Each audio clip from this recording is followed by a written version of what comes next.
So, I mean, what were we doing that day? Going to see? Going to see Rancid and Smashing Pumpkins. Thank you for referring to the correct band, because I will die on that hill. And Green Day. Okay. Then on the way down, we got in a fight. Yes, we did. We got in a pretty big fight. Then we ended up actually not even going to the concert. That is correct. What happened that day? Did you get it? Yeah, that taste. Thank you. So we were driving down, and you made a comment about Green Day playing 4 hours worth of music. Correct. Yes, and I said, making a joke. I was trying to make a joke in a very poor way.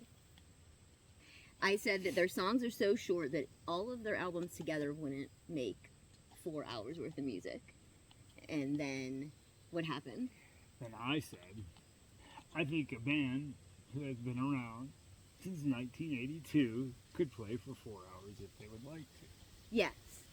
And something about that was really triggering for me. Yeah. Yeah, I kind of snapped. I snapped out. I don't think it helped also, you said, I don't notice it sometimes whenever my tone changes. Yeah, your in tone conversations. changed. The tone that was really triggering for me.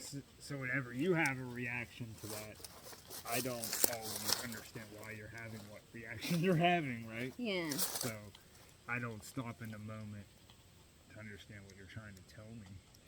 I think there was more going on because we were both trapped in the car in traffic.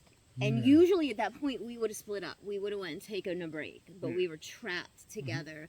And then that energy just kept building.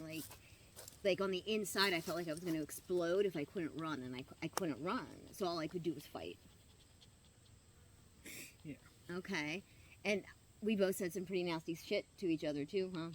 Yeah, that tends to happen. Yeah, yeah. And then when you said you wanted to go home, I got more angry. I couldn't, in my mind at that moment, see the night getting any better. That's fair. I need personal space for a little while after a blow up. Right. Right. I always have to like remove myself from a situation just so I can try to understand what you were trying to say and not focus on my point that I'm trying to make in an argument. Okay. Because I think I'm very stubborn sometimes. I'll stand on my point while we're arguing. So are you like saying that you knew that the fight wasn't over whether or not Green Day could play 4 hours worth of music? There's something more going on beneath the surface for both of us. Right, and it wasn't over. It was not. It was not continued over. when we got home as Yeah, well. yeah, it did into continue. the night a little bit, you know. Mhm. But Yeah. I mean, we're always able to come back around and figure it out Right. through communications. After who starts that communication? Normally me. I'm the one that normally comes back after we both cool off for a little bit. Yeah. How come? I'm not sure. Okay. Because you don't. I don't. I Because you just know. don't. I know I'm working on that. I'm so sorry. That's okay. I mean, one of us It's has like- to be the one to do it, and I'm okay with doing it. It's like this wall comes up for me, and I want to. I want to come down, and I want to start that repair and that conversation.